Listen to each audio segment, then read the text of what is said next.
Hi, good evening, Doctor. It's Dr. Lalit here. I just wanted to know that when is your paid course is starting, like online course or something? Good evening, doctor. I hope you're well. Yeah, thanks for asking. Lovely. Yes, Dr. Lalit, it's starting from the 5th of October. So just a couple of days, you can say just a week is remaining. And is it for how many days? It's for 15 days, doctor. But Right, the thing is that I try to cover quite a lot of stations as compared to academies and other online courses. So it can right, be a day or two more than that, up and down. So it is right, never a day less. So it can be a day more, because sometimes what happens, I like to answer all the queries in my course. So we right, don't end usually a session if I have not answered everybody's questions. So what happens is that if you have too many queries, then sometimes for example, we are left with 2 3 stations, and then I'm not able to cover that full day. And just like in this course that's going on, I have kept Wednesday for my doctors. So on whichever day, whatever stations we were left with, two on some day and then three another day, everything whatever was piling up, we are going to cover on Wednesday. So then we'll be done with the whole. right. So, So Doctor, the I details of the course would be posted in your Telegram group so we can, like, timings and all that because we are working, so we have to adjust according to the timings. So, Yes. So mhm. yeah. Yeah, no, just wanted to know what time and how many hours a day it has. How many hours a day and what timings, what would be the timings for the session, so we can plan it accordingly. Yes, doctor. It's 4 to 8 UK time. Okay, the class is Okay, usually 4 to 8 UK time, and Sundays are off. In between that, the right, course 2 Sundays will be off. Okay, right, right. Okay, and that's great.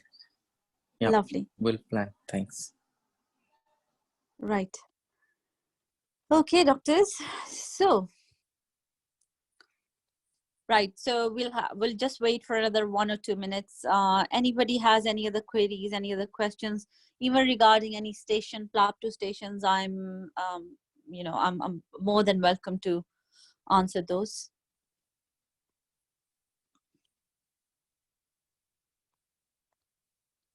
Okay, doctors.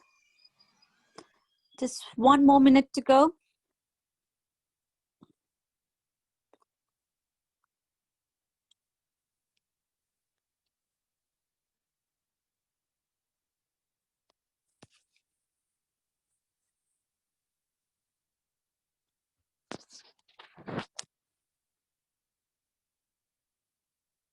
So just for some more information about the paid course, doctors, you will get the handwritten notes which are in PDF format.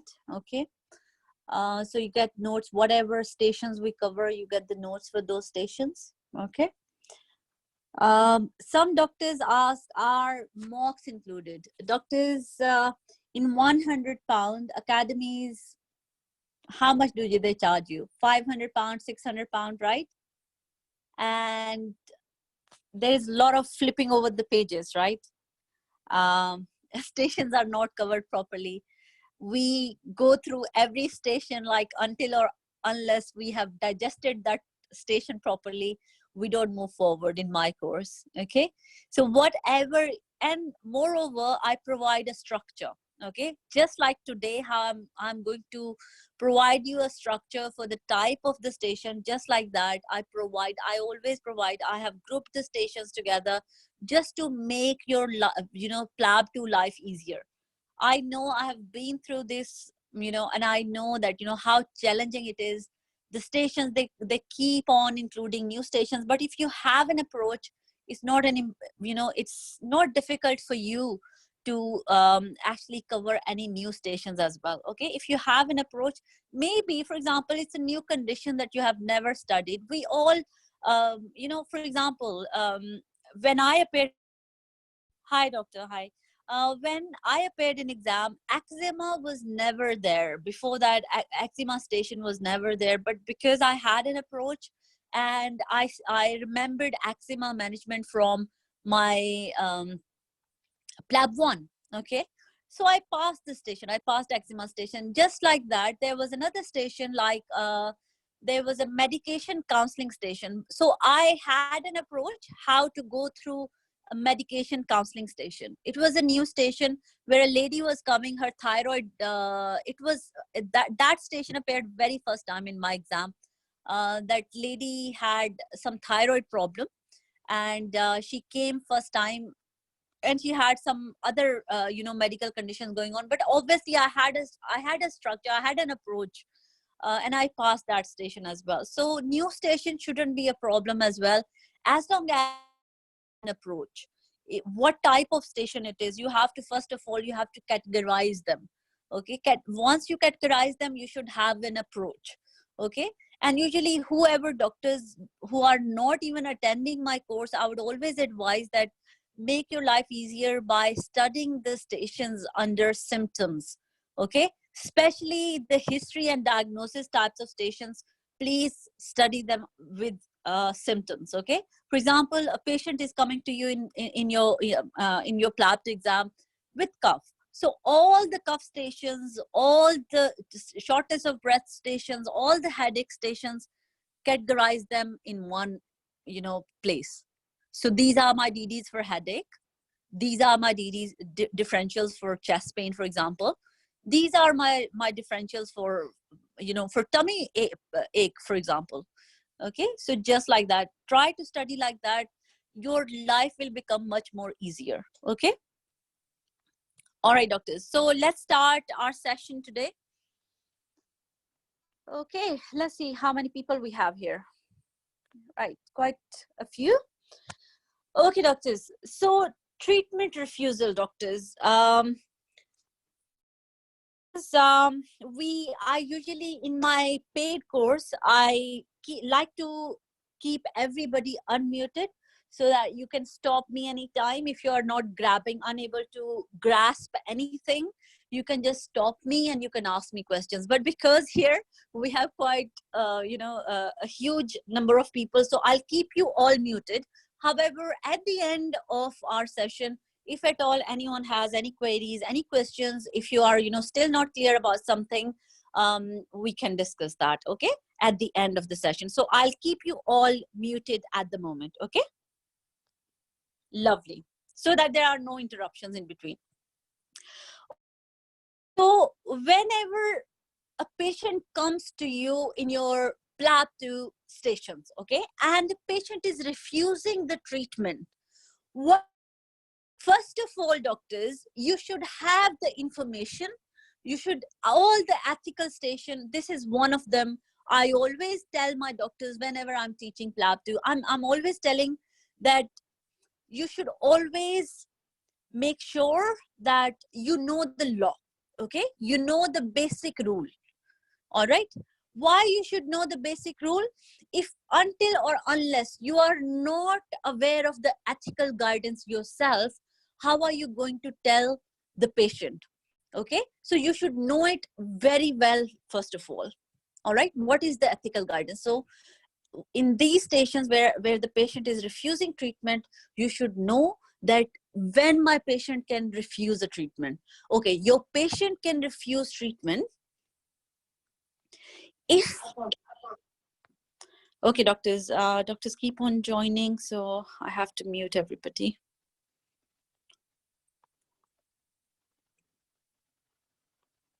Doctors, just give me a second.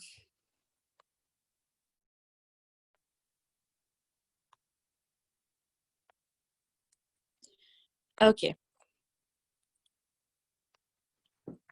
So doctors, yes, patient can refuse the treatment.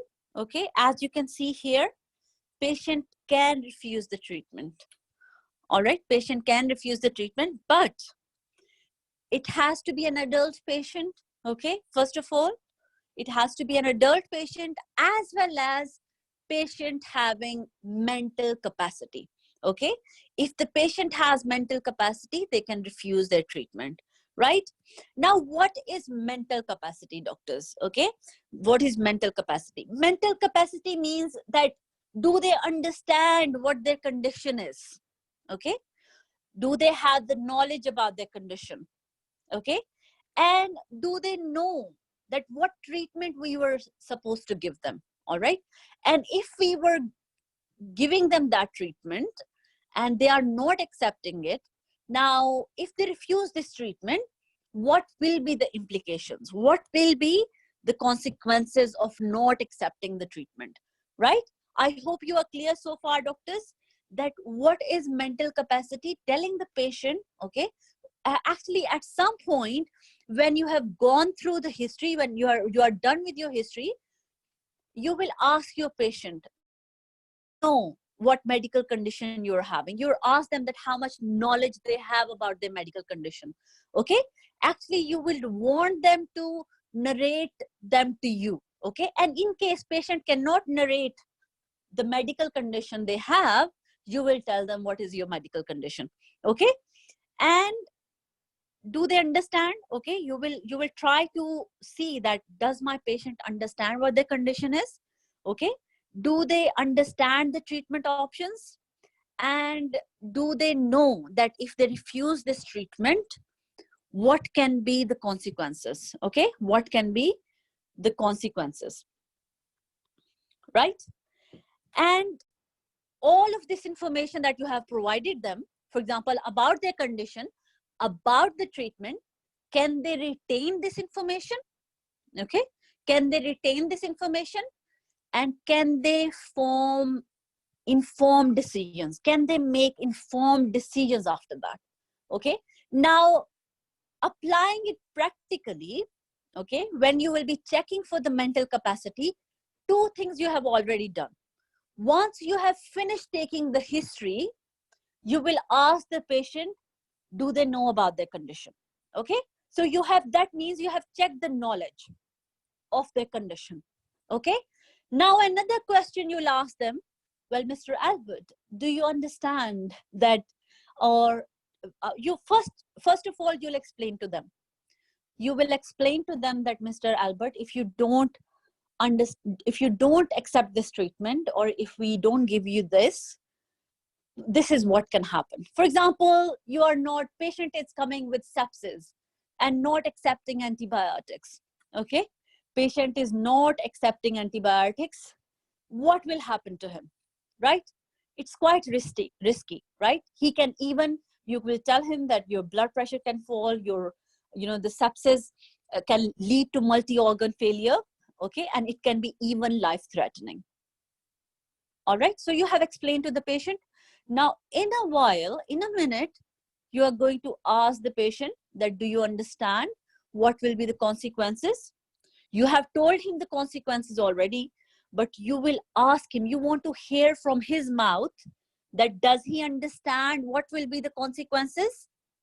But because mostly this part you are doing at the end of the station, if at all the patient has not been convinced, okay, and they still do not want the treatment.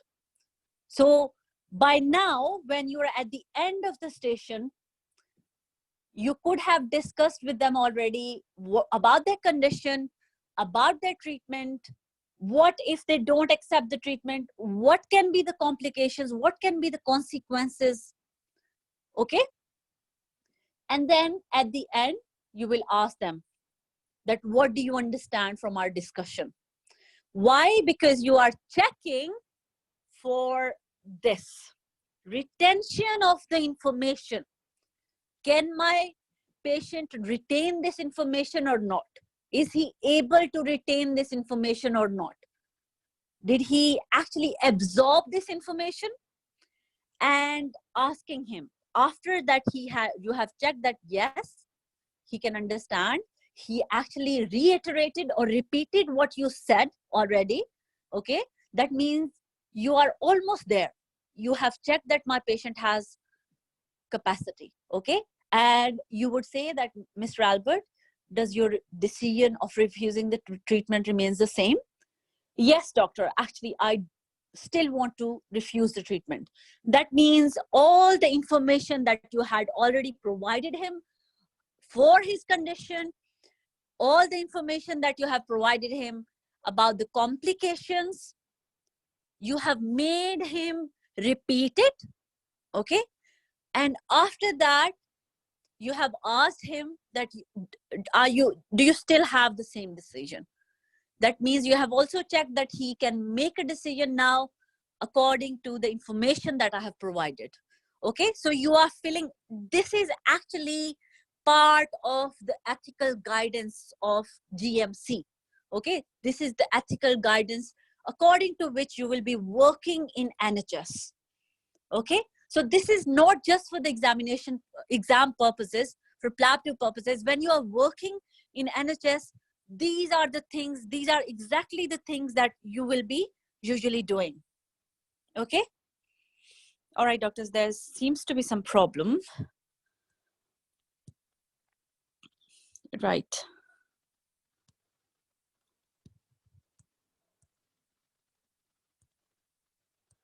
Okay, my eraser seems to be not working.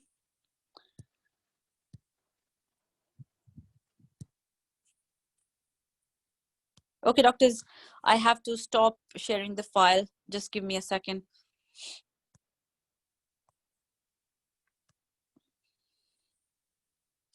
Okay. Right. So, doctors, I just wanted you to understand, first of all, before we go ahead, I wanted you to understand that what mental capacity is. Okay. What checking the mental capacity? Doctors, some of you are, I do understand, some of you are from, I don't know, from wherever you are, but please let me deliver this lecture properly. And I don't know, you are, if you're not, anybody being naughty here will not be good for you, okay? Don't play up, don't scribble, okay? All right. So doctors, I hope everybody understands so far that what mental capacity exactly is. All right. So this is how you will be checking the mental capacity of the patient. But don't worry, in a minute, I'm going to tell you when in your station you are going to check the mental capacity of the patient. Because I don't want that straight ahead. I just tell you that you check the mental capacity of the patient. This is what is done in academies. They say that you check the mental capacity of the patient. But I want you to know that when and how do I actually check the mental capacity of the patient. And I hope that when I explained, you have understood this is the way to check the mental capacity of the patient. Okay.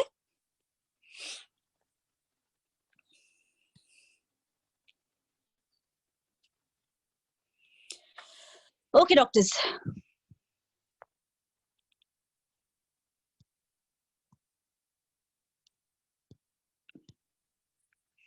Right. So doctors,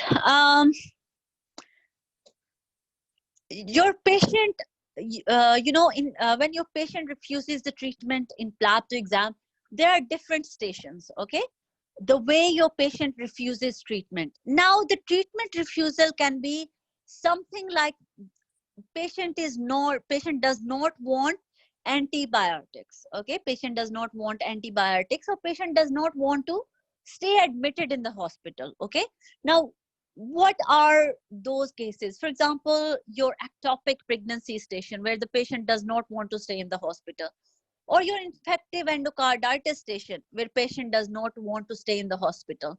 Another station which appeared in the exam recently, a new station where a lady who is having polymyalgia rheumatica, okay, polymyalgia rheumatica, and she is refusing steroids. Okay, she is already on steroids, but she does not want to take steroids. Okay, she does not want to, she is refusing the treatment, she does not want to carry on with the treatment. All right, now that station, okay, or otherwise the other form of refusing treatment can be this, okay, which we call as advanced directives or living wills. Okay, advanced directives or living wills, where the patient is actually quite elderly.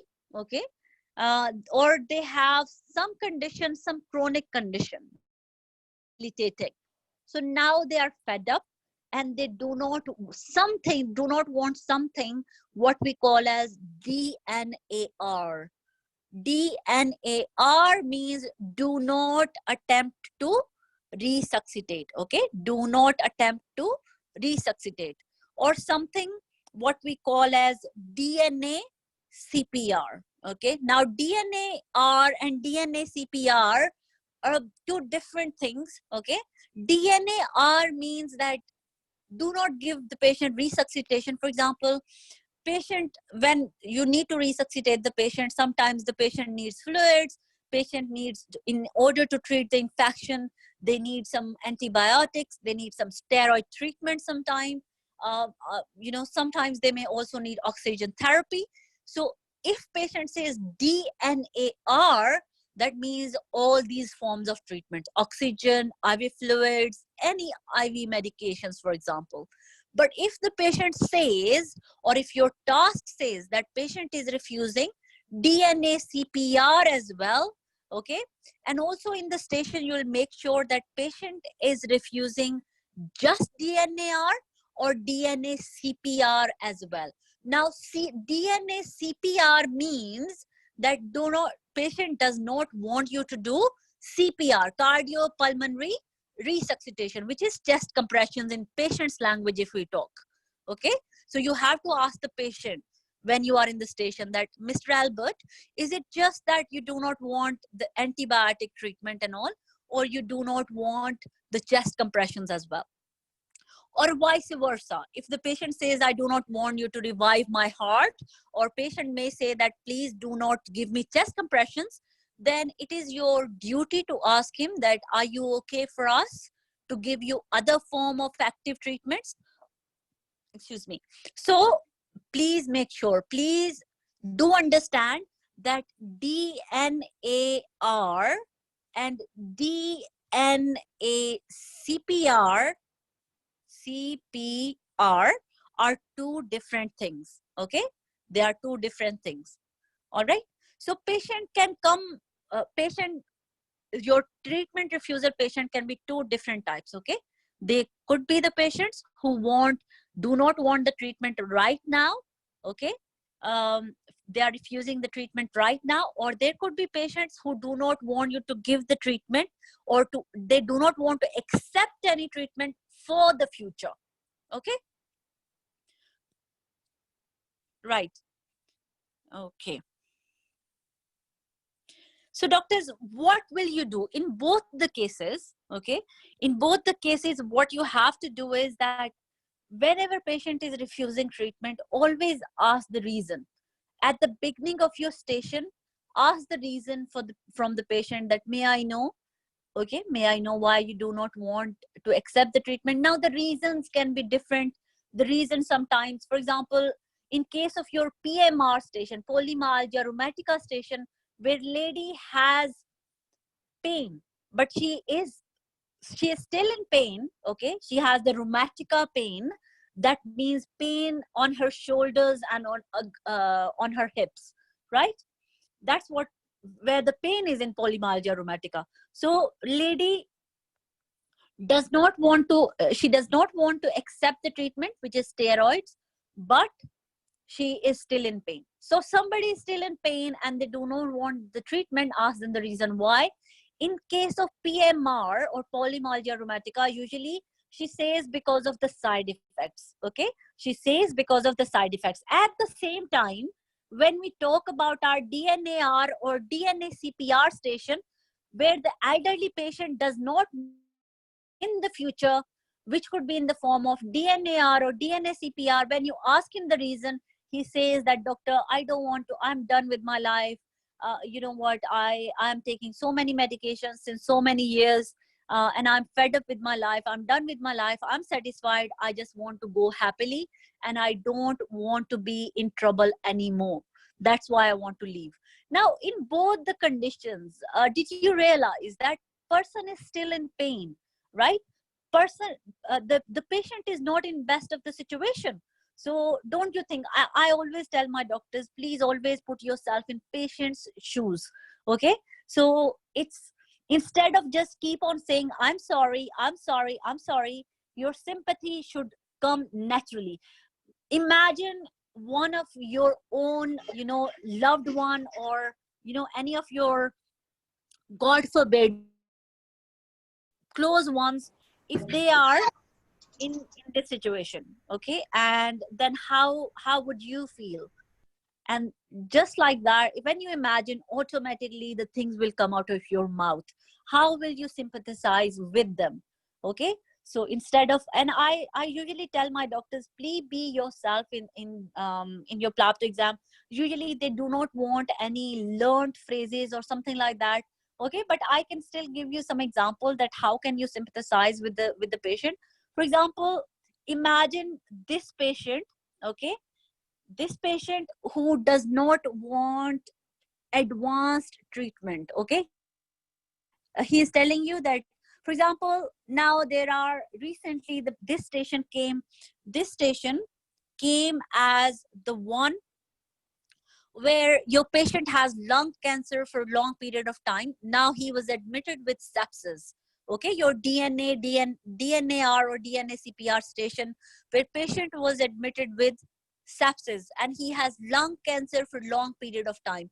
Now imagine this man. Now the same station of DNAR or DNA CPR can take other forms as well. For example, someone having breast cancer, someone having, for example, in the past, a station also has come where the patient has multiple sclerosis. Okay, and patient is, he's been having multiple sclerosis for a couple of years. Now patient is fed up and patient is saying that I want the advanced directives. I do not want you to revive my heart, and I do not want any active treatment anymore. Okay, so that means patient was in trouble for quite some time now. So sympathize with them, for example, by saying that, Mr. John, I can see that you have been through a lot. Lung cancer is not something that everyone can go through. It's a difficult condition to have, and I do understand. I can clearly see that you have been through a lot. Okay, so sympathize with the patient. See, say what you can see. Okay, for example, patient looks, I always tell my doctors that be the mirror of your patient, reflect what you can see. Usually this patient is sitting on a couch, patient is quite debilitated, patient is weak. So clearly what you can see that patient has been through a lot, isn't it? Patient does look frustrated, patient does look worried. So why not put all what you can see into your words and reflect it back to the patient? I can clearly see, Mr. Albert, that you've been through a lot. I can clearly see, Mr. Albert, that, or you can say, I can't even imagine that for so many years having lung cancer. As a doctor, I have seen many patients having lung cancer. And I do understand as a doctor that it can be a lot for the patient. It's very painful.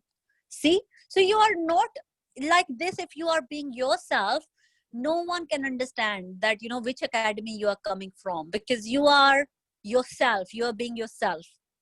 Okay, so just like that, when if you are sympathizing with the lady who's been having side effects of steroids, you should say that, you do look very worried, Miss Eliza, but in today's consultation we'll be able to do something for you, hopefully.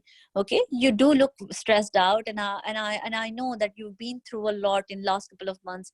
I do understand. I do reckon that having pain for long period of time, on top of that, if you have to go through the side effects as well, can be quite distressing for the patient sometimes. So see, you are being yourself. You are sympathizing not by saying, I'm so sorry to hear that, because this is something repetitive, and this is something learned phrases doctors learn from academies and come to Plab 2, and simulators are fed up, examiners are fed up of listening the same phrases. So be yourself, doctors, be yourself. I told you, after asking the reason, you will, according to the reason, you will sympathize with the patient at this stage. Okay, All right, doctors. Doctors, I do have. Let me see. Dr. Naini, are you with us right now?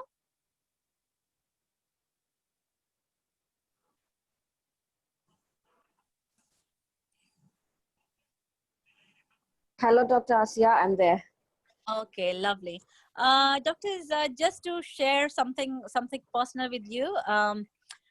It's one of the doctors from our very first course, and just a little bit of happiness that I wanted to share with everybody, our great community of doctors. She has passed our exam, like Plab exam recently, and I'm really very proud of her. She just wanted to share a couple of things, and if at all, anyone can be helped by her experience. So I just wanted her to, share her her experience, how it was during Plab 2. So if you guys allow me, no, doctor, it's all right, Dr. Naini. We are okay with your voice. Okay, so it's absolutely all right. Yeah, thank you very much, Dr. Asia. Hello, all doctors. I'm Dr. Naini. Yeah, I was on a similar boat with all of you guys. I mean, from a long time, of course. And I've attended a couple of academies, to get the idea of Plab 2 and how to deal with the stations. And fortunately and unfortunately, I couldn't get through in my initial attempts. And I actually didn't know what my mistake was or where was I lacking, because the mocks at the academies said they were doing fine and I would hopefully pass the exam. And then I was thinking of to look back into my my feedbacks and what was going wrong. And then through one of the WhatsApp chats, like how you're all taking her class right now, I got to know about Dr. Asia, and I just just had a trial with her, attended a session. And then and there, I don't know how, but the first session I attended, I was like, yeah, I need this is what I'm lacking. And somehow I attended the furthermore sessions with her, the free ones. And yeah, I was I think I was one of the very first persons to join her paid sessions. And yeah, I think that was what made a difference. The most important thing that I liked about the classes that which Dr. Asia has conducted is, you know, it's not scripted, which is a very, very, very important thing and crucial thing to pass Plab 2 examination, like you all have must have been listening all this while. And yeah, personalized approach for each and every station. Uh, if you follow the scripts and if you're following Dr. Asia's classes, it's entirely different. But the whole route is the same. But how you take the station, like how she said, she doesn't leave you until that whole station gets digested. And even if you're vomiting, or even in your dreams, you get the voice becomes as a resound in your ears. That's how impactful her classes were for me. I personally feel that. And the especially the interpersonal skills. I if you guys believe or not, I scored almost like many fours in my interpersonal skills compared to my previous attempts, where I hardly was getting one or two. It was not that I was bad at English. It was not something unusual, but the approach what she was taking and how to deal with each scenario, like how she said now in the station treatment refusal, like put yourself in the patient's shoes. That's something which I don't know, I couldn't absorb it from the academies, but I got it very much from Dr. Asia's classes. And yeah, every station and every set of scenarios for her, the only thing that I revised, or the only thing that I can say made a difference for me, was Dr. Asia's notes, her approach, and her mocks, importantly and especially how she critically analyzes you, and of course how she molds you, like what is your mistake, each step by step. uh, I think she's done a fantabulous job, and forever I'll be very grateful for her, whatever she has done. And I wish you all the very, very best. And I'm sure all of you will be coming out with flying colors. And if at all, I always looked up to people with my peers at the academies, who were writing their success stories after passing the exam. And I couldn't do that but I'm very lucky to, have her as my mentor in my very, very, very dark phases of life in clearing this exam. And I'm her first student who cleared the exam. I passed with flying colors, obviously, and with her mentorship. And I'm very lucky also to have connected to her on a very personal level also, as well. She's been a mentor in all aspects. I wish you all the very best, and I will be forever helpful, grateful if I can help you in any other ways. And thank you, Dr. Asya. Is there anything that I can want me to talk about, or if anyone Thank you, wants any doctor. queries to be answered, I would love to do that. Yes, doctor. I will just on for a second, and maybe for next 5 minutes we can just see that if somebody has any queries regarding the exam, because you've recently been in the exam. If you don't mind, can you stay with us for another 5 minutes, if that's okay? Yeah, Doctor, very sure, very sure. Okay, lovely. Thank you so much for being so kind, doctor. Right, let me unmute everyone. Okay. Okay, doctor, so I have unmuted. Has any question, because she has been to the exam recently. Okay, just you can imagine, maybe 3 weeks back she has been to the exam. So anyone has any question before we move forward with our session? Yes, can I ask a question? Yes, doctor, go ahead.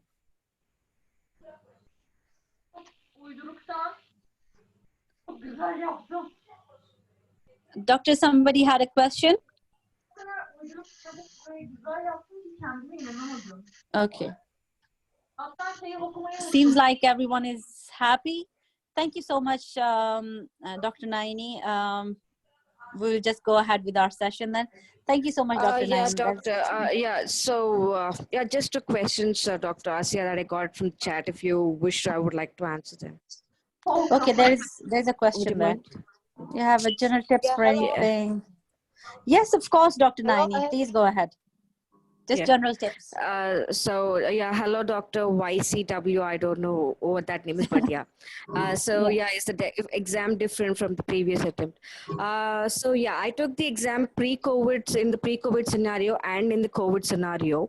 The only difference was we had a lot of telephone conversations, but you don't need to panic or anything because they are much relaxing. You don't have an examiner in the room and you don't have a patient, so it's more comforting for me, as I felt.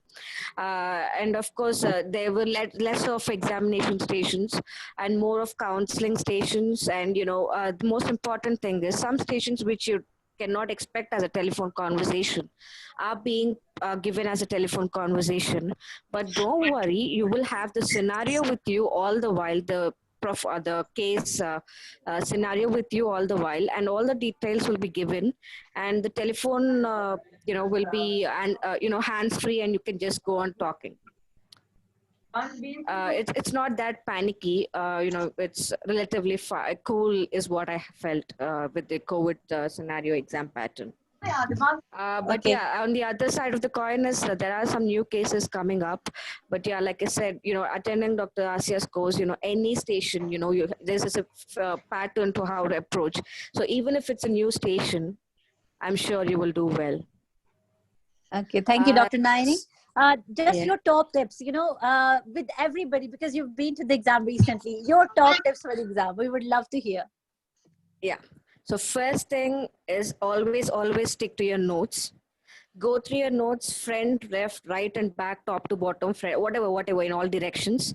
And I read only Dr. Asia's notes because they were clear. I didn't even touch the academy notes before going to the exam, not even from the start time I started preparation. I studied her notes because they were crystal clear, and that is what I got connected to more, and that is what I was lacking. So read your notes to all sides and perfectly, and then your IPS skills.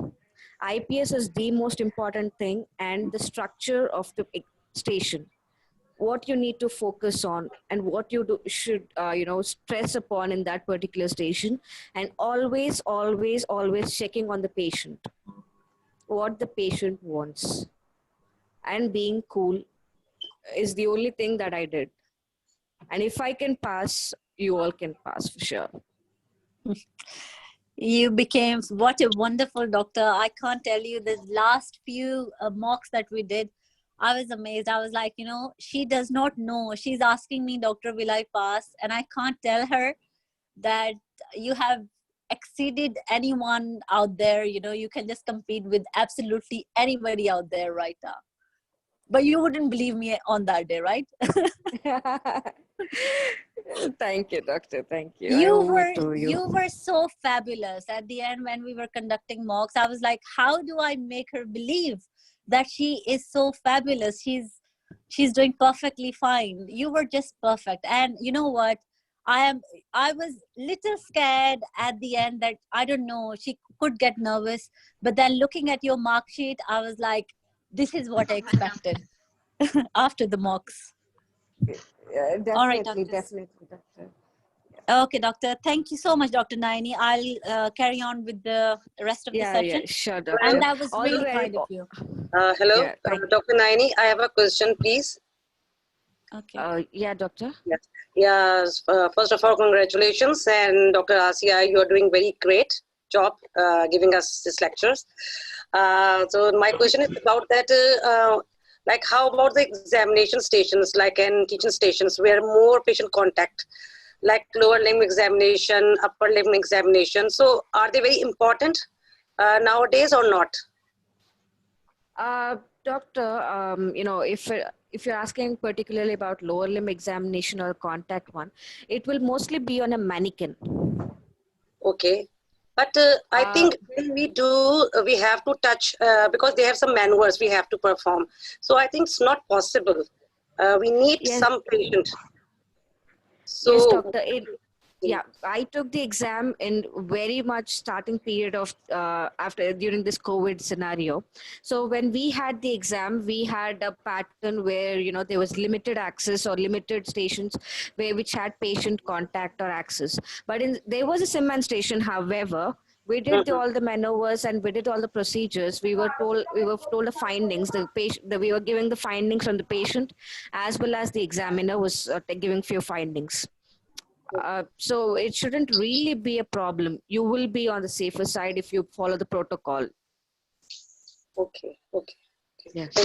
Hello, Dr. Naimi. Hello, doctor. Congratulations. Actually, you. I just want to ask that if there is any station which you score higher marks like 10, 11 or 12, can you share your approach for that station with us? If it's feasible for Doctor, you. actually, it'll be too long of a session. So, Dr. Naini, if you just could share one, that would be really kind of you. Otherwise, we won't be able to. By the way, she scored 11, 12 everywhere. Okay, so actually her whole mark sheet is full of that. So Dr. Naini, if at all you have got time, my darling, I do understand. Sure, doctor. Sure, doctor. Anything for you. Yeah. So, once the one particular station I would like to discuss is the station where I think if you I'm not sure if you know this station or not, like breaking the bad news of ductal carcinoma in situ diagnosis to a lady who's undergone a normal regular screening, a regular mammogram, and then FNAC, which revealed a ductal carcinoma in situ. So that station, there was a tissue paper and there was a glass of water, which I know you guys must be knowing that it's a Breaking Bad News station, and you're expected that the patient needs to use this when you're revealing the diagnosis and consoling her. I did the station same as Dr. Asia notes, and the patient didn't cry. I mean, she was not even sad or something because I told her it's a low carcinoma. You can, get surgery can be done, and breast reconstruction it will be covered by the NHS and all these things. And yeah, she was happy. I was reflecting on her mood, and I didn't get to use her. She didn't get to use the tissues or water, and I was scared if I did the wrong thing and everything. But I scored 12. The only thing that I did was collected a brief history, stuck to my case information. Whatever they've given, I've delivered it out, not a single point less or not a single point more, and stuck to Dr. Asia notes and interpersonal skills. And I got 12 in that station. So like Thank you. hi. So Thanks, like Dr. how did you reflect, like if she was happy after you told her that you have this But she was not condition? happy. It's not, I mean, she was like, okay, fine, doctor. Okay, that's okay. She didn't cry actually. I So don't what know if she was supposed to cry or not. I was so what reflecting, did you that's a low, yeah, so that's a what low did grade, you say to that? yeah, she had a very low grade cancer, and ductal carcinoma does not invade into the rest of the breast tissue. It just sticks limits to your ducts, and that can be removed surgically, and once removed it doesn't recur. And if you can follow the NHS website or Dr. Zasia notes, she will be covered for breast reconstruction if at all, that's causing her cosmetic problem. So this is what my management was. And I was checking on her mood, I checked her support system. All these things broke the news in layers. And I checked with her risk factors like OCPs, her pregnancies, and all these things. Yeah, floss questions. And then I broke the news in layers, and this was the end of the management. So if I sum up, Dr. Naini means to say that you need to take, before you break any bad news, you need to take a focused history. Okay, after you have taken the focused history, after that you need to go through the layers one by one. And in my course, I do tell you what are the layers one by one, and then after that you share the management, okay, with the patient. You sympathize with the patient, you tell the patient that I know it is a difficult thing for you to absorb right now, but we have to move forward. It is very important for your sake, for your health and safety. We make a management plan as soon as possible. Okay. All right, doctors, I hope it's clear. And let's go ahead with our session. I know most of you, thank you so much, Dr. Naini. That was really kind of you. And I love you for everything. Yeah. Okay? Thank you, doctor. Thank you, Dr. Asya, for, finally I have this tick box of my dream coming true, like sharing my whatever piece of story finally for Plab 2. Thank you very much. And all the very best to you all, doctors. Yeah. Yes, Good luck, definitely. everyone. Thank you Yeah. so much. Cheers. Thank you. Bye-bye. Thank you. Cheers. Bye. Bye, Dani. All right, doctors. Okay. All right, doctors. I'm so sorry that, I can't keep her for long because she's very busy. Actually, Dr. Naini had a job in hand, but she could not pass in her previous attempt and she couldn't accept that job. But she's very talented. She has worked, she has done her clinical attachments in the UK as well. And yes, she actually has a job offer as well. Right before, even she passed her exam, she is talented to that point. Okay. But academies made her approach in a way that she couldn't pass. Unfortunately, she was the smartest. When I met her personally first time, when I spoke to her over the phone, when we did first mock, I was like, she is so fabulous, she is so smart. How has it not been possible? Just because when your approach is not right, okay, and you're trying from left side, every possible way you are trying, but then it's not happening. Okay, doctors, let's go ahead with our session. Okay. All right, everybody.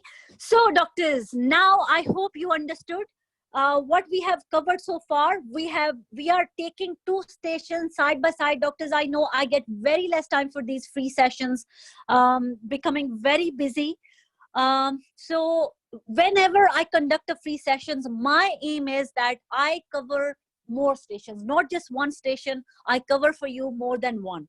All right, doctors. So doctors, at the end of the session, let me cover the session. At the end of the session, I'll give you details about the course and everything. Okay. So doctors, we are covering 2 stations today. Okay. There are actually more in your Plab 2 syllabus of treatment refusal. There are a couple of stations. Okay. But I'm just covering side by side 2 stations today.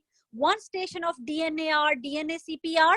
Okay. And the other station of patient who's refusing treatment, which is your PMR station, your polymyalgia rheumatica station, where lady does not want the steroids right now. Okay, she does not want the steroids right now. I hope you have understood so far that first of all, whenever your patient is refusing treatment, you ask them the reason. Okay, Mr. Albert, for example, Mr. Albert, may I know why you do not want, or Mrs. Maria, may I know why you do not want the treatment, for example, or may I know why you are not keen on taking these steroid medications now? And the patient tells you the reason. For example, in case of PMR, patient says that I have side effects. I've been going through the side effects of steroids. And other case, patient says that doctor, I have been having this long-term condition. It could be, patient could be having a long-term condition like lung cancer, or another debilitating condition like multiple sclerosis. Okay, so according to what the patient's condition is, you'll sympathize with the patient. And I have just told you before, how will you sympathize? Okay, I don't want you to be the robots from academies. I want you to be yourself. I want you to use your knowledge of rephrasing and paraphrasing from OET and IELTS. Okay, so rephrase and paraphrase, see what the patient is doing and reflect it back, bounce it back to the patient. I can see you've been through a lot. I know that lung cancer is such a condition, it can be very painful. Okay, I can see that you have been taking chemotherapy and radiotherapy. How do you know that the patient has been taking radiotherapy and chemotherapy? Because your task. This is what I kept on telling my doctors even before Dr. Naini appeared in exam. As she quoted, that I was sticking to my task statement, telling the patient all the information, not from the scripts, actually telling the patient the information that is from the task statement. Okay, so for example, if the lung cancer patient is there, if multiple sclerosis patient is there, from the task you know what treatment they have been having. So for example, they could be having chemotherapy, radiotherapy, and now you use that. You say that, I know that when you have chemotherapy and radiotherapy, it could be very painful. You could be having some side effects. This is how you are sympathizing with the patient, instead of just saying, I'm so sorry. Okay, doctors. So you will tell the patient now, okay, you have asked the reason. Now you will tell the patient that, yes, you have all the right to refuse the treatment. Okay. However, for your safety, I need to ask you a few questions. Actually, you are taking permission now to take the history. Okay. I always tell the doctors that, please, one thing, if you want to pass Plab to exam, take an oath that I am actually marked in 3 areas. I'm marked in management, I'm marked in IPS, and I'm marked in data gathering. So history taking is one of the things. I will always look at all these things whenever I'm preparing for every single station. I will ask myself in this station, how can I gain marks for data gathering? How can I pick out the points of IPS from this station? What should be my management for this station? Even if it is an ethical station or counseling station, that is where you mostly are thinking that what is my management, what is my data gathering. So think history taking, you will always take history. Why? Because 4 marks are for data gathering. Okay, always remember that. So now you are taking the permission for data gathering from this patient. Now the most common cause of not passing the station is also not taking any history, just entering the station, making it a question answer session, and just questioning and answering the patient and telling that, yes, you can refuse. And then they have nothing more to talk about. Okay. So you have to take history. Okay. You have to take history. And how are you going to take the permission? You're going to say, yes, Mr. Albert. Yes, Mrs. Maria. You can definitely refuse your treatment. We can definitely stop these medication for you. Okay. However, just to have a better idea of your condition, or just so that I can build up a context for your whole situation, can I ask you a few questions? Okay. So take history. Now you take history after you have taken the permission. Okay. Now, doctors, I always tell my doctors that every station has its own focused history. Why most of you struggle with time? Because you do not write your own pointers for focused history.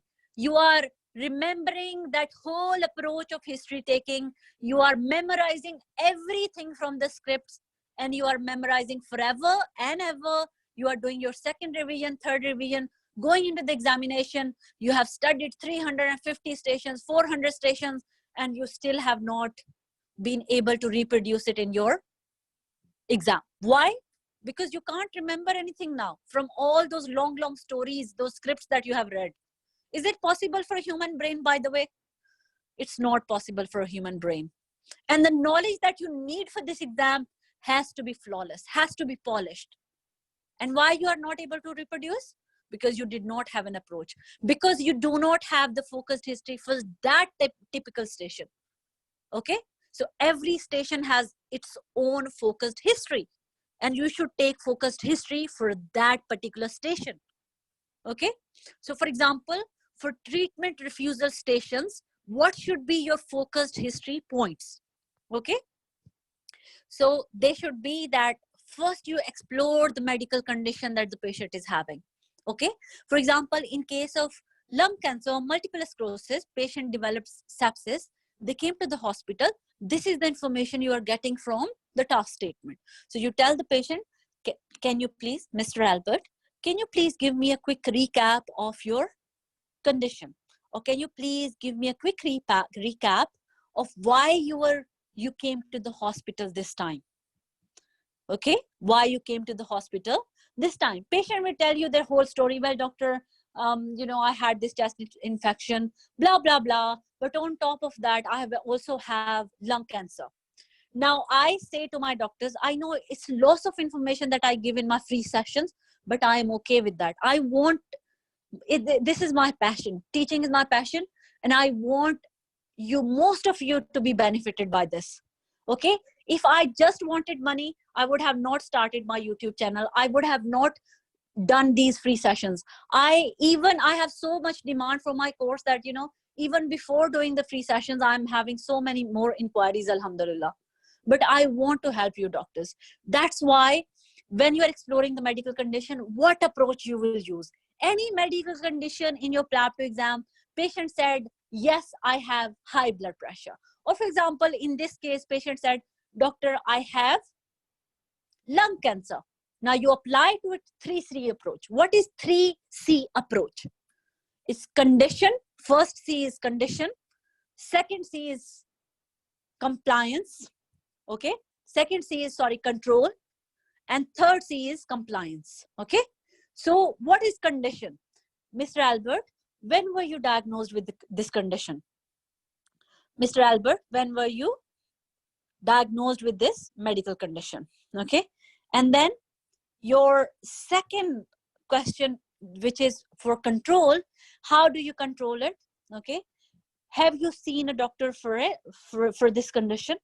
And do you use any medications? Okay. And if at all patient says, yes, I use medications, then do you think they are helping? And any side effects have you experienced? Okay. Have you experienced any side effects? So ask how they are controlling it. Are they having any side effects of the medications, if at all they are using any medications? Okay. And are they taking their medications regularly? That is compliance. Okay. Are they taking the medications regularly? Now, doctors, these points are very important for the treatment refusal patient. For example, impact on their life. You know why impact on their life? Whenever I tell my doctors to follow something, I have a logic behind it. Why do you ask the patient the impact on their life of this condition? Well, Mr. Albert, I can see clearly that you've had lung cancer for the last 5 years. Now, this sometimes can affect your mood. How's your mood these days? Okay, so you are relating it, flow it like a conversation. So you will ask about the patient's mood. Okay, you are checking now that how this condition has impacted on their life. You know what? If it has impacted on their mood, they can become suicidal. Okay, or they can even develop depression because of this medical condition. Patients having chronic condition, they can even be depressed.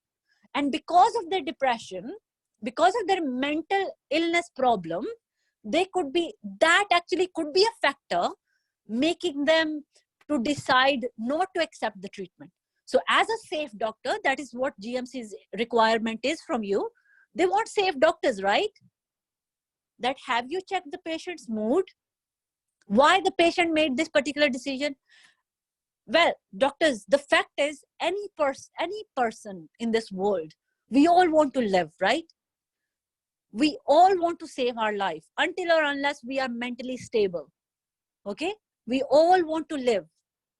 So if a patient does not want to live, have you, well, if somebody falls or anything unfortunate happens, we try to save our life. We try to run away from the danger. That's human instinct is like, right? But if someone doesn't want to live, what is the problem? So you check for patient's mood, okay? If at all, because if they are refusing the treatment, there could be something wrong with their mental health, right? How this condition has impacted on their work, okay? For example, if someone is having chronic condition, maybe this condition was so debilitating, they have not been able to go to work.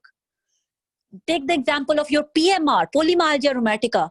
I have a family friend who has, this problem, and she is not able to go to work most of the days of the week because it's so painful for her. Okay, so work, right? How has it affected your work?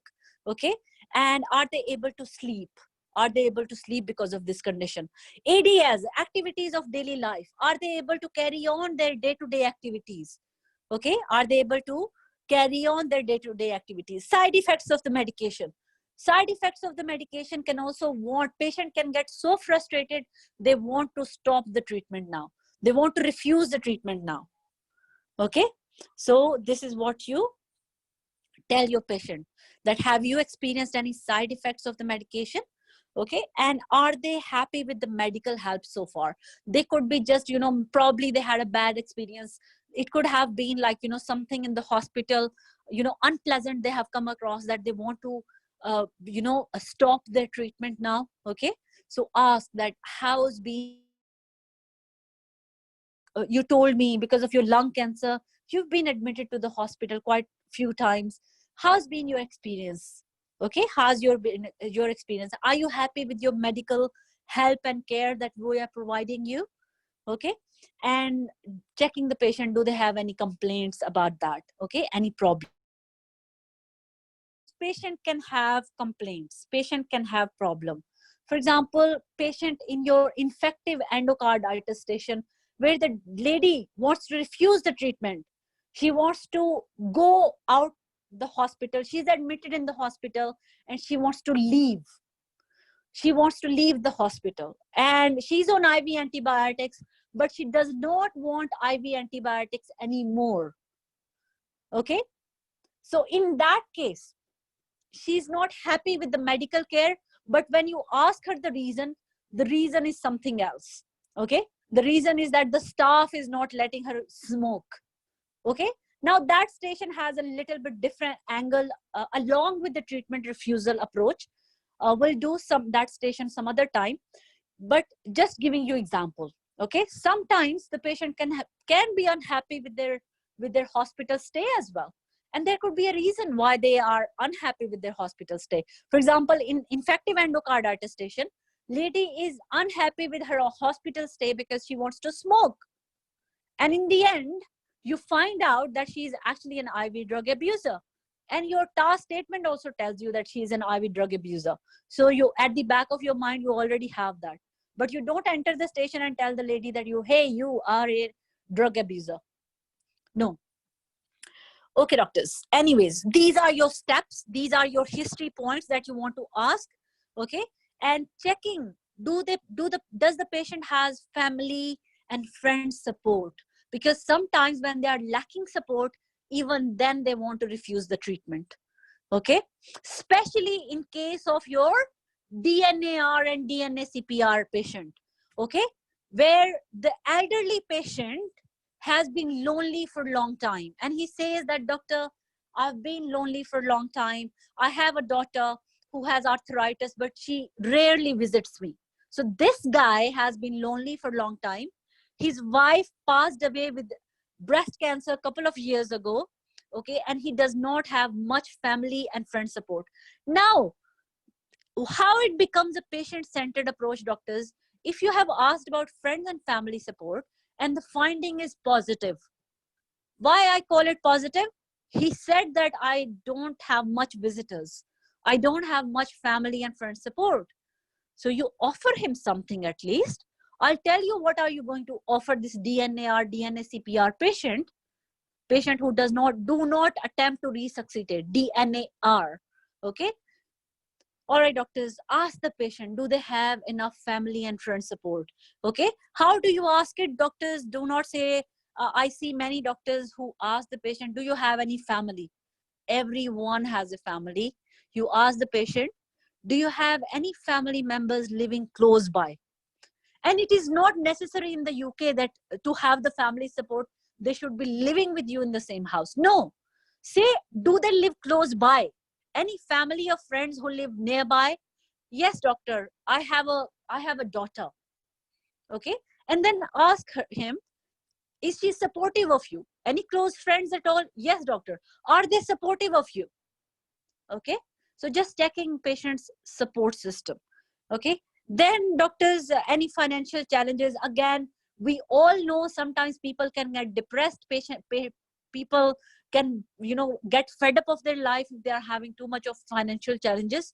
So make sure this guy or this woman is not refusing treatment because she is fed up of some other issue.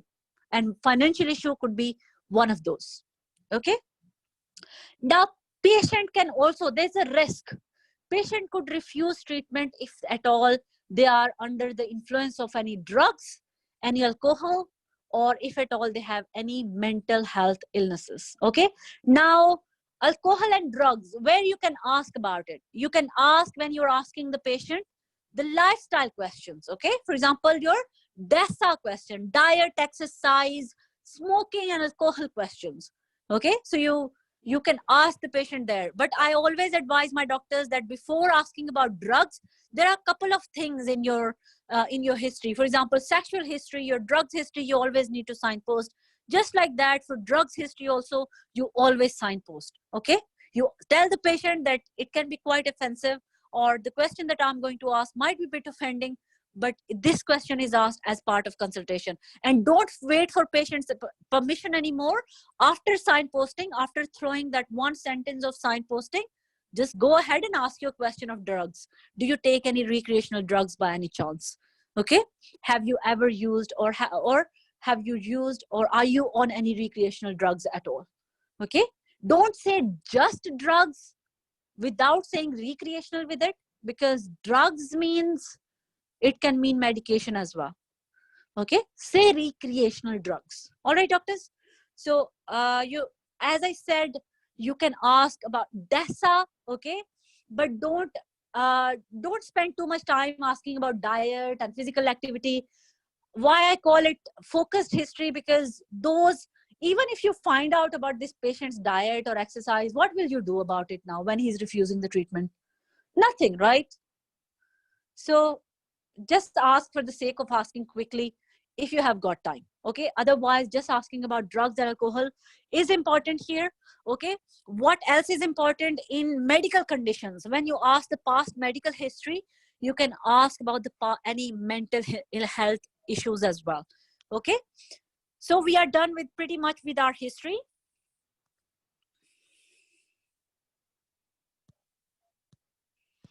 My razor seems to not work today. Activities of daily life, doctor.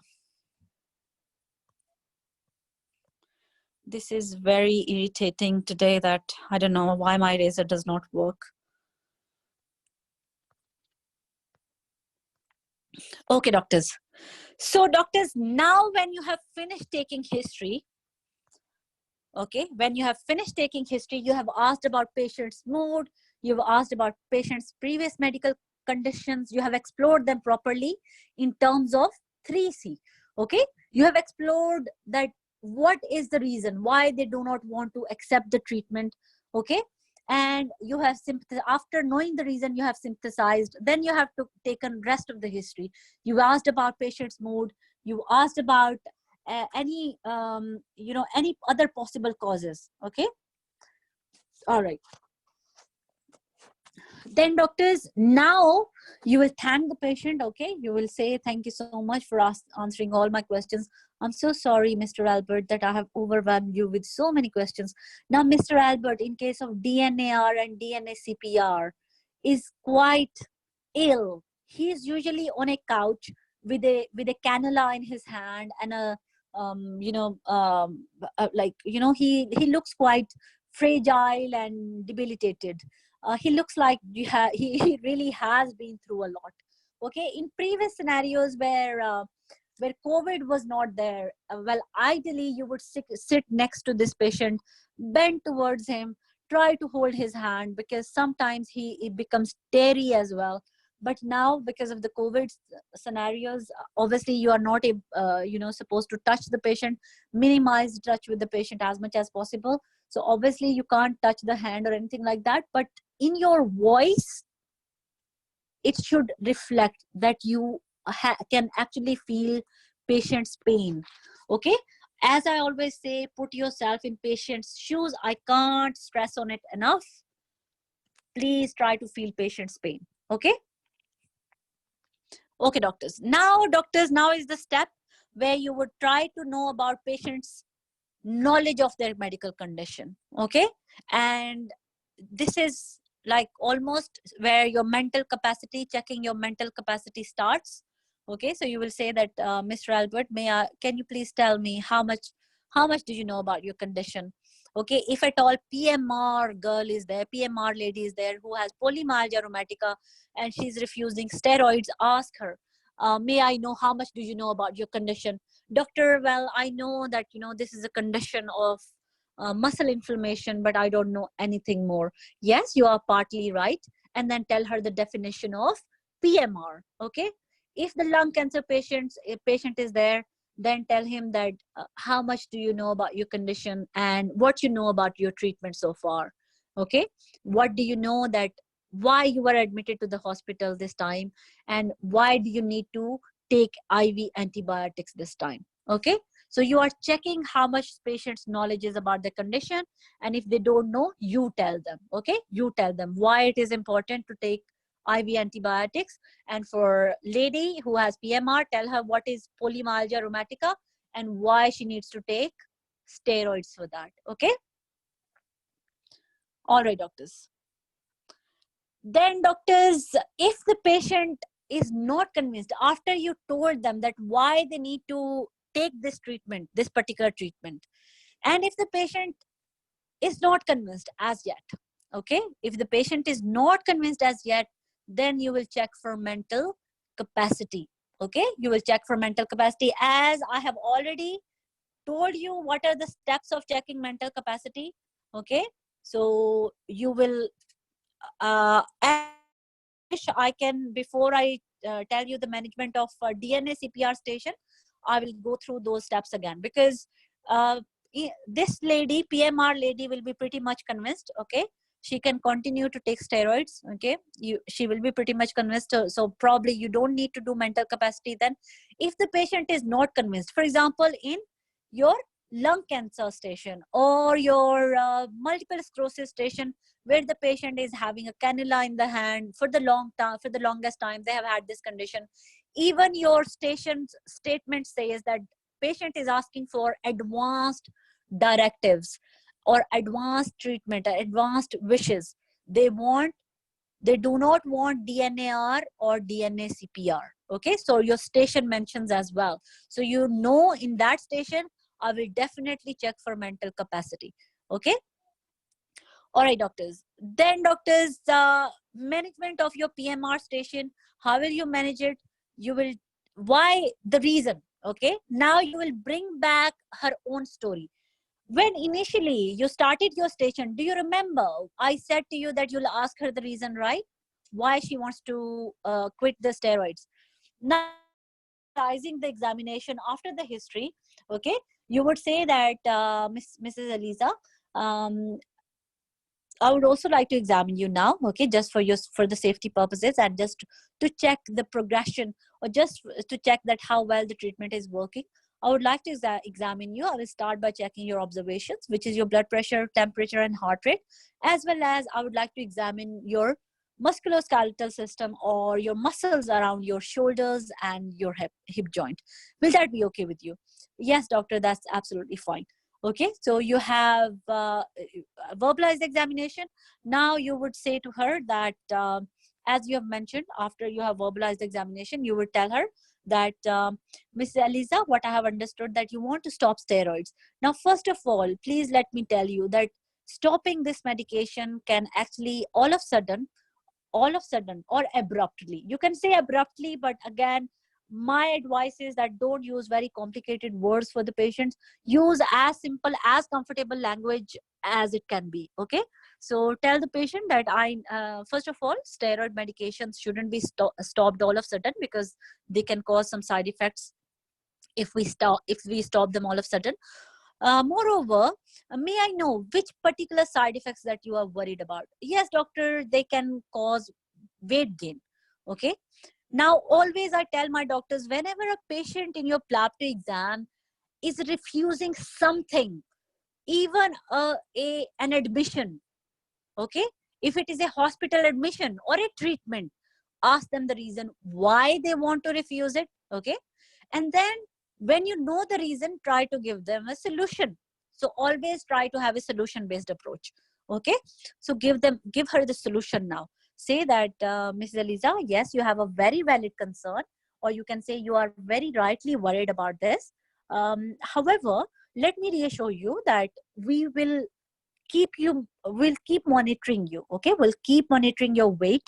We do BMI on every follow-up. Okay, we are going to have very regular follow-ups with you.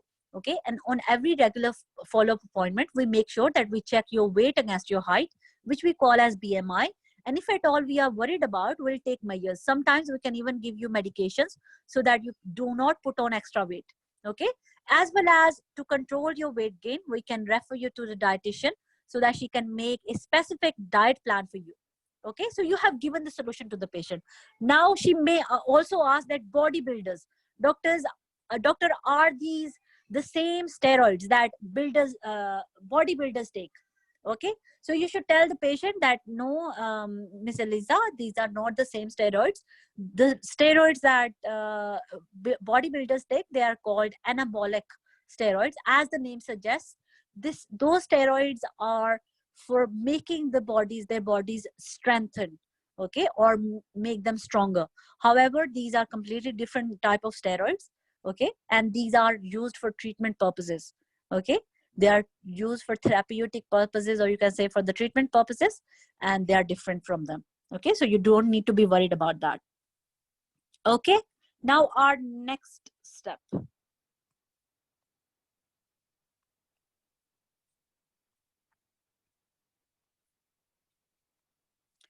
Okay, now doctors, before you go ahead, you will discuss the other side effects as well. Okay, with the patient, you will tell her that there are some other side effects along with the one that you are worried about. There are other side effects of the steroids, but let me reassure you, Mrs. Maria, that all these side effects do not necessarily appear in all the patients. Okay, it is not a sure thing that all the patients will experience absolutely all of these side effects. Okay, however, if you develop any of these side effects, first thing, we are going to keep on having follow-up appointments with you, and we'll keep on monitoring you. Moreover, if you have anything like high blood sugar levels, okay, one of the side effects, for example, is high blood sugar levels. Okay, RBS is random blood sugar. Okay, if your blood sugar levels are high, we can give you some medications. We can keep monitoring your blood sugar levels. Moreover, one of the side effect is that it can weaken the bones. If that's the case, we can give you a medication to strengthen your bone. We call this medication bisphosphonates. Another side effect, for example, is it can cause stomach ulcers sometimes. We'll make sure when we are giving you this medication, we are giving you steroids, we'll give you some protective medications, okay, or lowering medications, which are called omeprazole. Okay, sometimes with this medication, you can have some mood changes. You may feel anxious. Okay, sometimes you can also have thoughts of harming yourself. Okay, if at all you ever have such thoughts, please ring your GP. Please always call your GP right away if you have mood changes. Okay, a risk of infection as well. Okay, you are at risk of developing some infections because it lowers the disease fighting power of the body, or you can say immunity of your body. So if at all that's the case, please always make sure that you do not come in close contact with anyone having any chest infections, particularly anyone having infections like chickenpox. Okay, and if at all you have had chickenpox exposure, okay, if you have come in close contact with anyone having chickenpox, please seek medical advice right away. Okay. All right, doctors, you have told her rest of the other side effects as well.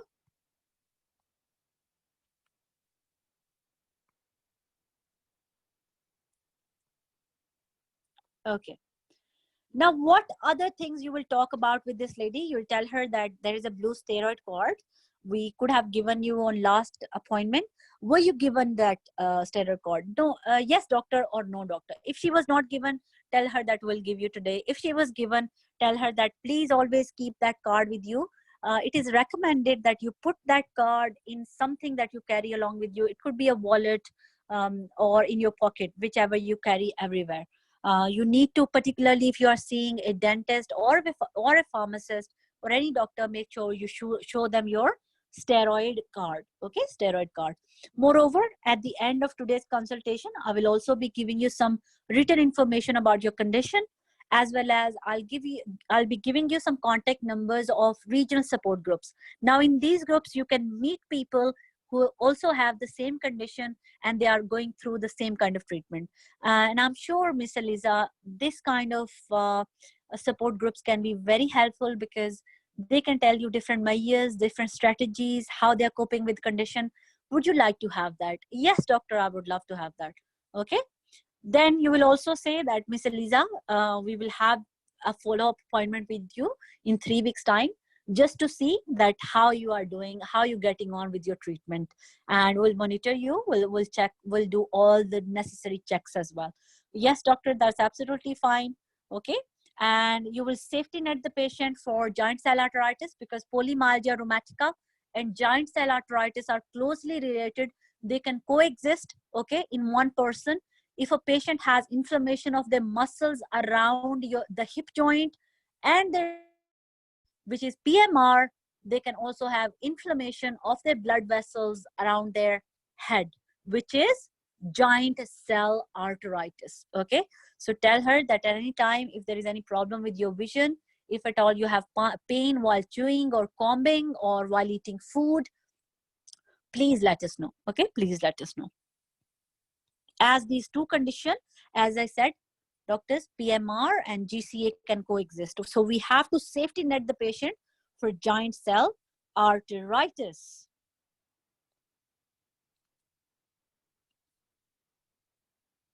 Okay. Doctors, some of you are raising your hands. I will be answering your questions in a minute. Let me just finish the session. Okay. Okay, doctors. The other station that we were discussing of treatment refusal was DNAR or DNA CPR station, where the patient wants the advanced directives, where the patient wants to refuse their treatment. Okay, doctors, again, I'm repeating, DNAR and DNA CPR are two different things. Okay, in this station, typically you will definitely check for mental capacity. Okay, for example, how I told you at the beginning of the station, how you will check the mental capacity. You'll ask the patient the information, the knowledge of their condition. Okay, you will also tell them that how important it is to receive the treatment.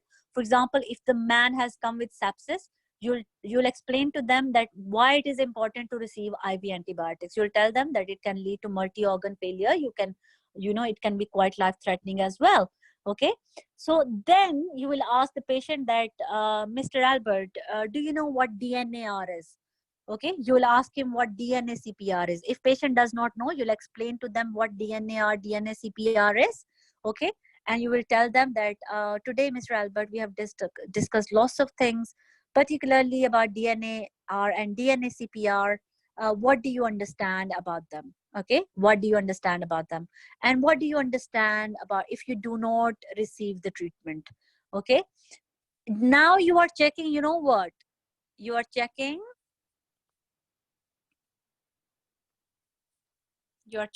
what? Let's see. At the beginning of the station, Dr. Imran, can you keep your hands down, please? I will answer your questions, okay?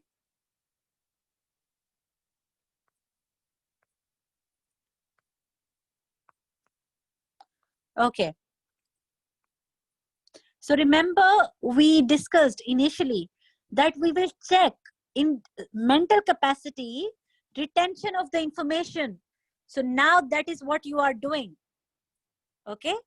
Yes, doctor, DNAR is do not attempt to resuscitate. Now, resuscitation means any kind of resuscitation. Resuscitation can be you are trying to save the patient anyhow by giving oxygen, by giving IV fluids, by giving blood transfusions, by giving IV antibiotics or IV steroids, the life-saving drugs. Okay, so that is DNAR. DNA CPR means CPR is what? Chest compressions. Okay, so you will ask the patient that do you know what is DNAR is? Okay, do you know what DNA CPR is? Okay, and do you know if we don't give you this treatment, what will happen? I will die, doctor. Okay, all right. Then that means patient is retaining the information. You have checked the retention of the information, and now you will tell them, you will ask them, Mr. Albert, does your decision remain the same after all the discussion that we had? May I ask, Mr. Albert, does your decision remain the same? Just one last time, you are asking that patient is making still the same decision. Yes, doctor, I still want to refuse treatment. Okay. All right, doctors. Then you will tell the patient, yes, no problem. You have all the right to do so. So I'll talk to my senior. Okay. I will arrange the forms. Usually the forms are given in the cubicle itself. So you'll be filling in the form. Okay. Another day, maybe in the groups I can fill in the form and I can post there. Okay. So you will fill in the form. All right, doctors. And you will say that this form should be, this is very important. You can fail the station if you don't say this. And these couple of things, if you don't say, doctors, there is a risk that you can fail the station. Okay, so you'll say that I will complete the form right now. I will sign it. I will also get it signed by my consultant within 24 hours. Okay, doctors, the form is not valid if it is not signed within 24 hours. Okay, so you have to make sure you say 24 hours. Okay, so this form need to be signed within 24 hours by my consultant. The examiner wants to hear this from you. Okay, all right. So doctors, then you would safety net your patient. Okay, you would safety net your patient. You would say that at any time. Now, doctors, this is very, very important. Again, you can fail the station by not doing this. What is that? That, Mr. Albert, I want to tell you one thing, that this decision is a reversible decision. Okay, the decision that you are making right now is a reversible decision, and you can make changes in this at any time. Okay, if you wish to do so, please let us know. We'll make the changes for you. Okay, you can just give us a call. Now, Mr. Albert, there are other things that you have mentioned in today's consultation. You're feeling quite lonely. Your mood is quite low after your wife's passed away. Your daughter is not able to visit you. So there are a couple of things that we can do for you. We can arrange for a specialist nurse or a carer who can come visit you at home. They can even take you for shopping. They can even take you for walks sometimes. Okay, we also have some charitable organization in the UK who are doing very well in this field. Now, I do understand that old age is quite challenging. On top of that, if you have a condition like lung cancer, it can be quite challenging, Mr. Albert. So for that, we have a couple of organizations in the UK. For example, Age UK. Okay, they do deal with all the elderly people, and they do have volunteers. They visit people at home. They talk to them. Okay, we also have other services available like befriending services, where you can speak to someone on the phone or even live. Okay, and they can chit chat, they can talk to you a couple of hours, couple of times a week. So would you like to have their contacts? Okay, so you are providing all kind of help and support to the patient. Okay, doctors, one thing, I don't know if I have written. Yes, doctors, you need to fill in the form in the cubicle. I'll send the form in the filled in form in your group. Okay, in Telegram group and WhatsApp group. Okay, doctors. Yes, one thing that I forgot to write, I think, in my notes here, is that asking the patient, have they discussed this matter of treatment refusal with their family, especially in this station of DNA, CPR, and DNAR. Okay, ask the patient, have they discussed this matter with their family? The patient says usually in this station, doctor, I take my own decisions. I do not need to discuss with anybody. That's absolutely fine.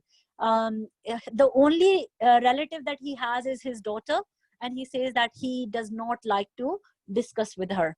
That's absolutely fine. Okay, however, you can offer in the management that I would also advise that if you could discuss this matter with your daughter, she could give you some moral support. Okay, she can provide some moral support. You can only advise, look at your words, doctors, in Plab exam. They are very, very important. You need to watch your words. You can fail this exam because of your words, or you can pass this exam because of your words. Don't forget, in qualitative feedback, there is a column that says language. Okay, so you can be marked for your language. Okay, so be very, very careful with your words. How you deliver the information in this exam is more important than how much information you have. Lots and lots of doctors here in this exam, by the way, consultants fail. Okay, many people, knowledgeable people, talented people fail just because they are not able to deliver the knowledge that they have. Okay, first of all, your knowledge has to be sharp and flawless, and how you deliver it does matter. And that's my aim throughout the course. When I conduct the course, I say everything, how would you say in the station, so that you are able to convey that information in that way. Okay, all right, doctors. So doctors, there are a couple of questions in the chat box. Okay, right. Does the patient also need to sign? Okay, the patient needs to sign usually. I don't think so that there's a column for the patient. There's no column for the patient. Yes, doctors. There are the details about the course are that next course is starting. I will also post my number here. Okay, let me post my number here in the group so that you guys can contact me for the further details. 0780556469. Okay, so I'm sending in the chat box my number. Okay, my phone number. Yes, Dr. Amina, you would tell him that it is usually recommended, or it is advisable that you discuss this matter with your daughter as well, because he can offer you some moral support. Okay, but you can't push the patient. Okay, don't say that you have to. Say it is advisable, it is recommended that you, in your Plab exam, never say to the patient have to. Okay,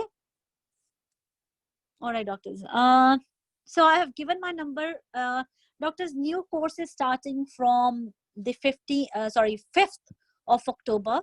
Okay, just in a week time, new course is starting. The course is £150, the price. However, group of 3, okay, group of 3 get discount of £100. Okay, so there's 100. So you pay £100. Okay, if you have the full course price is £150, but if you have group of 3, you get £50 discount each. Okay, so if, for example, all of you were paying £150 each, Now you would pay £100 each. Okay, if you are in a group of 3. The classes start at 4 o'clock. Okay, 4 p.m. UK time. Okay, so 4 to 8 for 15 days. Okay, we have Sundays off in between, and for 15 days this course will go on.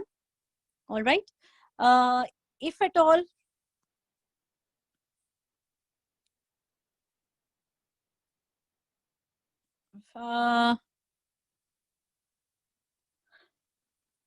what's app number? What do you mean, doctor, by app number?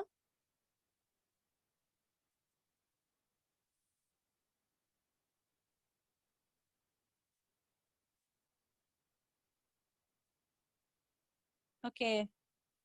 And doctors, no, I can't change the timing of the course, because in most of the countries that's the evening time.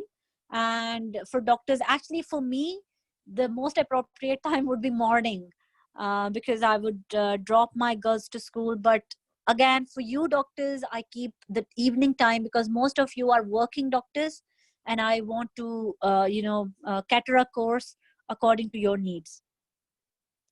The link to my YouTube channel, it's okay doctors, if you're part of my doctors, my Facebook group is Plab with Dr. Asia. Okay, my Facebook page, and you will see my YouTube channel over there as well. Okay,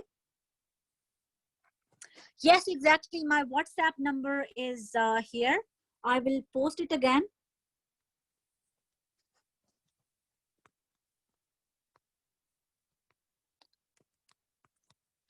Okay, doctors, my course is also not like those doctors who just conduct your course and they run away with the money.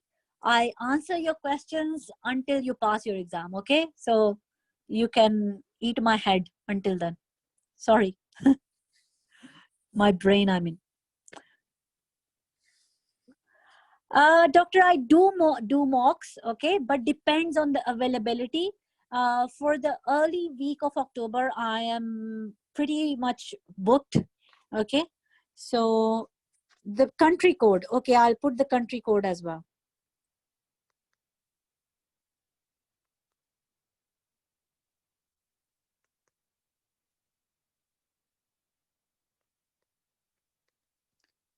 Okay, doctors.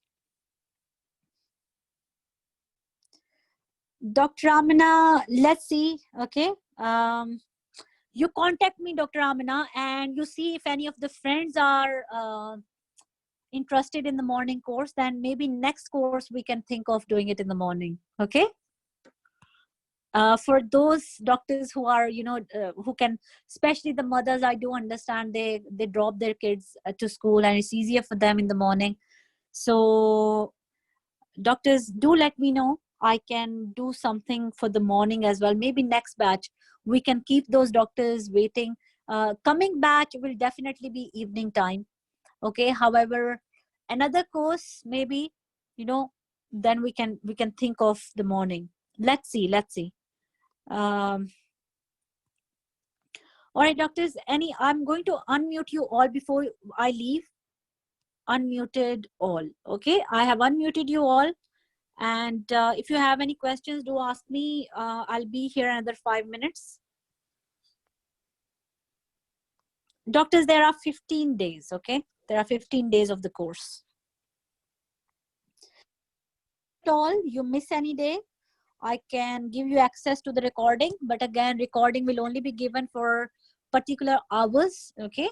You will not get the recording forever. You will get the recording only for a couple of hours. Maybe, for example, if the recording is for 4 hours, you'll only get access for 4 hours, okay? Yes, doctors, I do provide notes for the course. Dr. Asia, is there any role of advanced directive for DNAR and DPR? Doctor, can you please repeat your question, or maybe you can write down the question because your voice was not, there was some disruption. Can you hear me now? Yes, okay. Yeah, Dr. Asia, I wanted to know that is there any, need of advance directive when we are talking with the same patient? Which patient, doctor? Is it Like, DNS? no, if the patient is refusing for any treatment, we are talking about DNAR. Oh, almost, yeah. Okay, so if you're talking about DNAR or DNA CPR, that Yeah. is actually advanced directive. They are planning for the future. They are saying, doctor, in the future, if at all my heart stops, do not give me the chest compressions. So that is Right. advanced directive, right? That is their advanced wish. Do you understand, doctor? Yeah, yeah. So that means if the patient is admitted that particular time, that time we will just take the sign on these two forms, but that time you don't need the advance directive. You will fill in the form because the form is given in the cubicle. You will fill in the form that is available in the cubicle. Yeah. Have I answered your query, doctor, or you're still not clear? Not very clear, Dr. Asia. What more advanced directive do you need? No. My question is, we will ask the patient to fill the DNAR or DNA CPR depending upon what patient select, right? Basically, yes. DNAR, what we are saying is, it is actually, the word is misnomer, what I have understood. It's like, it's not resuscitation. What you're saying is DNAR is going to be, do not attempt to give the treatment or treatment refusal for the patient. Okay. Right. Again, your task statement also says patient does not want DNAR and DNA CPR. So, but you will ask the patient, you will clarify it. You will clarify it with the patient. You will say, is it just that you do not want any active treatment? Or sometimes patient says, initially patient says, doctor, do not give me chest compressions. So you ask the patient, is it just the chest compressions? Are you okay if we give you other form of the treatments? Yeah, like, and if the patient says or anything, yeah. Yeah. So if he says, doctor, I do not want other treatments as well. So when you are filling in the form, in the discussion column, you will say DNAR plus DNA CPR. Okay. So you will write both of them. If the patient says just chest compression, okay. Yeah. You will then write DNA CPR only. Only. Okay. Yeah. But at Are the you clear same now? time, yeah, I'm clear now. But at the same time, are we supposed to fill even advance directive? Because the patient is talking in general, like he doesn't wish to have. So that form is going to be valid only for that particular hospital stay, or whether we need to even fill advance directive so that is valid for even in future. Yeah, no, you just fill in that form. Okay. Okay. All right. Thank you. You're welcome, doctor.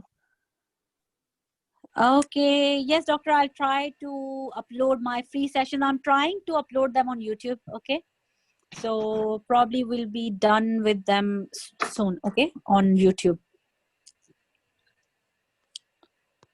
I am only one person, and I feel like there's more work on me than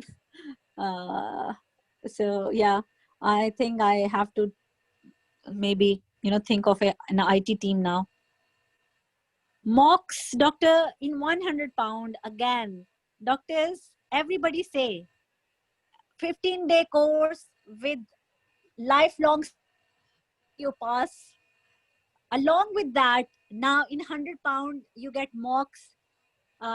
You get recorded session if you have not attended on one particular day, but not every day. Okay, I don't, by the way, if somebody asks me recording every day, I am happy to give their money back. Because I do not have that much time, I can't give you recording for every day. Okay. And what more do you want me to include in 100 pound? Mocks and the travel fee. Yes. Okay. Anyone else has any other questions?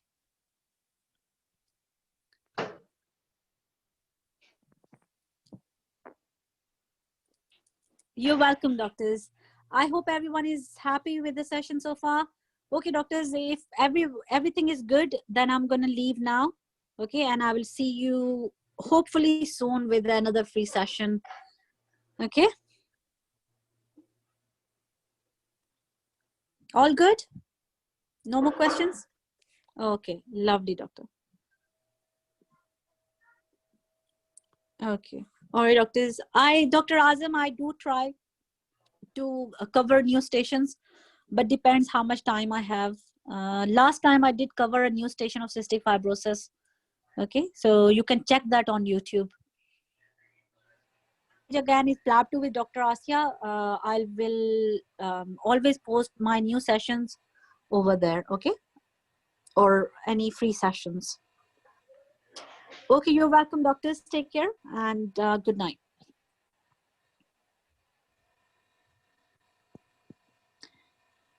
You can join my Facebook group, doctors. You can find my YouTube videos. Okay. Let me see how you can find me on YouTube. Plab 2 with Dr. Asya again. Dr. Asya, I have a suggestion too. Could you Yes. please in your next session tell us how we can improve IPS skill in teaching stations? Sure, doctor. I'll try to do that. Thank you so much. You're welcome. So doctors, on YouTube, you can find me with Plab 2 with Dr. Asya, okay? And as well as you can find me also on YouTube, Facebook as well, all right? Facebook page name is Plab 2 with Dr. Asya, all right? Thank you, Dr. Krishna. Okay, I hope you guys are having a nice weekend. All right. Okay, doctors, take care. So doctor has, remind me again, what did doctor say? Teaching stations. Okay.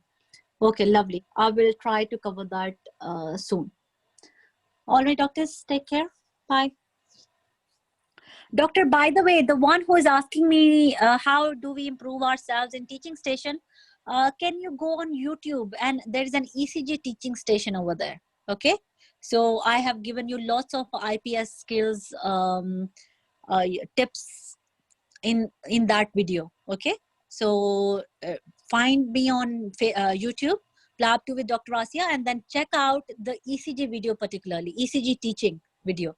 And you will see that I've spoken about lots of interpersonal skills improvement in teaching stations. Okay. Okay, I will. Thank you so much, Dr. Asya. You're welcome, doctor.